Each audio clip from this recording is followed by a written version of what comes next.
नमस्कार दोस्तों, आपका अपने इस वीडियो में फिर से पुनः स्वागत है। तो जैसा कि हमने अपने पिछले वीडियो में पढ़ा था कि प्रेजेंट इंडिफिनिट टेंस के इंट्रोगेटिव नेगेटिव सेंटेंस को कैसे हम हिंदी से इंग्लिश में चेंज करेंगे। तो चलिए हम इसमें उसके आगे पढ़ते हैं कि इंट्रोगेटिव सेंटेंस में और भी कुछ प्रकार के ऐसे सेंटेंस होते हैं जिनको हिंदी से इंग्लिश में चेंज किया जाता है। तो चलिए देखते हैं वो कौन कौन से होते हैं। अभी देखिए, ये हाउ मेनी और हाउ मच, ये दो प्रकार के शब्द हैं, लेकिन दोनों का हिंदी सेम होता है। दोनों का हिंदी क्या होता है? कितना होता है, कितने होते हैं, या फिर कितनी। ये तीन हिंदी चाहे इसका आप मान सकते हैं चाहे इसका मान सकते हैं, इसमें कोई डाउट नहीं है कि नहीं उसका होना चाहिए नहीं उसका होना चाहिए, नहीं, इसमें से दोनों में से आप दोनों का हिंदी चाहे कितना समझ सकते हैं, चाहे कितने समझ सकते हैं, या चाहे कितनी समझ सकते हैं। लेकिन इनका प्रयोग जो है ये अलग अलग जगह पर किया जाता है, वो शर्त के आधार पर। तो जैसे हाउ मेनी का प्रयोग कहाँ किया जाता है? जिस वस्तु को हम काउंट करते हैं, जिस वस्तु को हम गिनती में गिन सकते हैं, उसके लिए हाउ मेनी का प्रयोग किया जाता है। और हाउ मच का प्रयोग कहाँ होता है? जिस वस्तु को हम गिन नहीं सकते हैं, उसको बोलते हैं अनकाउंट। जिसको हम गिन नहीं सकते हैं मतलब या तो उसको माप सकते हैं या तो फिर उसको तौल सकते हैं। मापने का मतलब कि नाप सकते हैं, या फिर उसको हम वजन कर सकते हैं, तो उसके लिए हाउ मच का प्रयोग होता है। तो एक बार हम फिर से रिपीट कर दे रहे हैं कि हाउ मेनी और हाउ मच का प्रयोग कितना, कितने, कितनी के लिए किया जाता है। जैसे कि हमने यहाँ पे लिखा कितना, कितने, कितनी, मतलब किसी भी वाक्य में कितना, कितने या कितनी शब्द आता है तो उसको इंट्रोगेटिव सेंटेंस माना जाएगा। हाँ, फिर उसको कैसे हम चेंज करेंगे?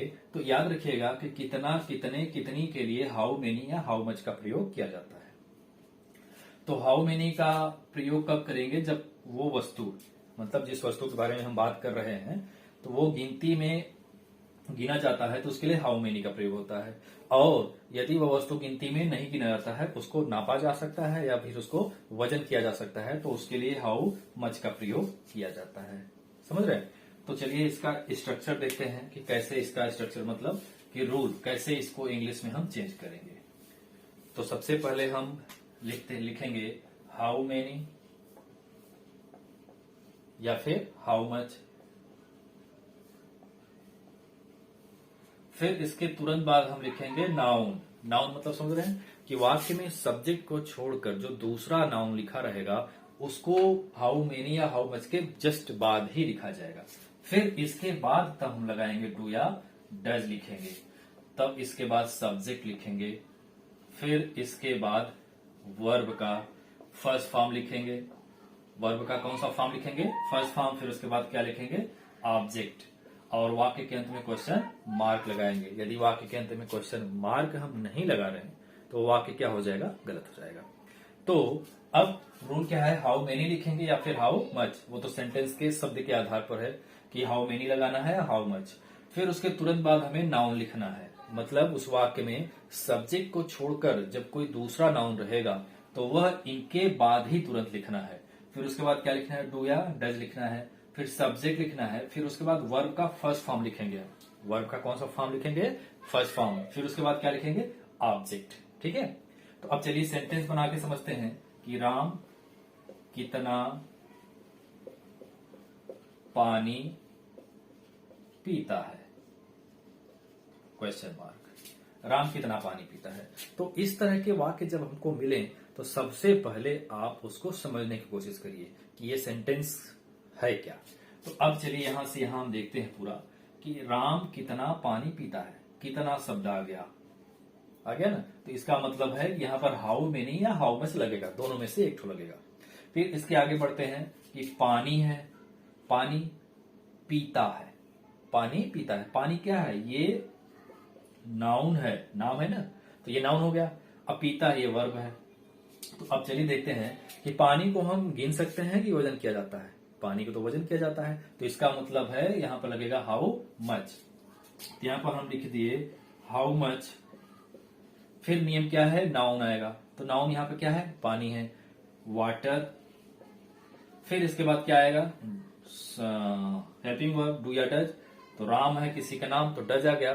तो how much water does Ram drink, question mark. How much water does Ram drink, मतलब पानी के तो हम वजन कर सकते हैं, न गिन सकते हैं न नाप सकते हैं, तो इसीलिए हाउ मच का प्रयोग वाटर के साथ होता है। ठीक है, तो चलिए दूसरा सेंटेंस बना के देखते हैं हाउ मेनी का। हाउ मेनी का प्रयोग कहां पर होगा, जब किसी भी वस्तु को हम गिनती में गिन सकते हैं तो उसके लिए हाउ मेनी का प्रयोग किया जाता है। जैसे तुम कितनी किताब खरीदते हो, ठीक है, क्वेश्चन मार्क हो गया। तुम कितनी किताब खरीदते हो, तो किताब कितनी यहां शब्द आ गया, तो इसका मतलब हाउ मेनी हाउ मच का प्रयोग होना तय है। तो अब किताब जो है ये क्या है, बुक, नाउन है। अच्छा, नाउन को काउंट किया जा सकता है, काउंट किया जाता है। तो अब जब किताब को हम गिन सकते हैं तो इसका मतलब है कि इसके लिए हाउ मेनी का प्रयोग होगा। यही ना, अभी हमने बताया आपको कि हाउ मेनी का प्रयोग कहाँ किया जाएगा। जो नाउन गिनती में गिना जाता है उसके लिए हाउ मेनी का प्रयोग किया जाता है। तो अब चलिए लिखते हैं कि हाउ मेनी प्लस प्लस नहीं होगा, हाउ मेनी नाउन क्या है यहां पर, बुक है, तो how many book helping verb do you buy, how many book do you buy. Buy यदि आपको नहीं दिख रहा है तो हम यहां पर लिख देते हैं, ठीक है, BUY, क्वेश्चन मार्क लगा देंगे। तो how many book do you buy, तुम कितनी किताब खरीदते हो। तो किताब जो है गिना जाता है तो इसीलिए इसके साथ हाउ मेनी का प्रयोग किया गया है। और पानी नहीं गिना जा सकता है तो इसलिए उसके साथ हाउ मच का प्रयोग किया जाता है। तो मैं रिपीट कर दे रहा हूं कि हाउ मेनी और हाउ मच का प्रयोग कहां किया जाता है, जब किसी भी नाउन को गिनती में गिना जाता है तो उसके लिए हाउ मेनी का प्रयोग होता है, और जब किसी भी नाउन को गिनती में नहीं गिना जाता है तो उसके लिए हाउ मच का प्रयोग किया जाता है। और एक बात नोट करिएगा आप लोग कि जब हाउ मेनी और हाउ मच का प्रयोग किया जाता है, आई मीन किसी भी वाक्य में, तो उनके साथ नाउन भी लिखा जाता है। नाउन इनके साथ में ही लिखा जाएगा, फिर उसके बाद जो हेल्पिंग वर्ब ऐड करना होता है वो ऐड होता है, समझ रहे हैं। तो ये है हाउ मेनी और हाउ मच का प्रयोग। चलिए देखते हैं अगला सेंटेंस कैसे बनता है इंट्रोगेटिव सेंटेंस का। वो होता है जब किसी भी वाक्य में कर्ता क्लियर नहीं होता है तो यह जो है हु कर्ता का कार्य करता है।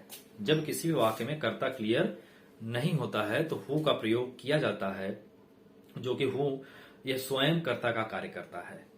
मतलब कि इसका प्रयोग कब करेंगे, यहां पर यह भी होना चाहिए। तो इसका प्रयोग तब करते हैं हम जब किसी भी वाक्य में कर्ता कंफर्म नहीं होता है और कर्ता के बारे में नहीं जाना जाता है, तो वहां पर कर्ता के स्थान पर हु का प्रयोग किया जाता है। जैसे क्या इसका स्ट्रक्चर होगा, who plus verb plus yes या ईएस प्लस ऑब्जेक्ट, ठीक है। इस तरह से नियम इसमें लगता है, और इसमें हेल्पिंग वर्ब नहीं होता है। जैसे हम सेंटेंस लिख रहे हैं कि तुम्हें कौन पढ़ाता है, क्वेश्चन मार्क, तुम्हें कौन पढ़ाता है। तो अब यहां पर देखिए पूछा जा रहा है कि तुम्हें कौन पढ़ाता है, तो कौन क्या है, हु पढ़ाता है, हमें नहीं पता है और हम पूछ रहे हैं कि आपको कौन पढ़ाता है। तो अब जब हमको पता ही नहीं है कि कौन पढ़ाता है तो हु जो है सबसे पहले लिखा जाता है। हु पढ़ाना का अंग्रेजी teach you, question mark, who teach you.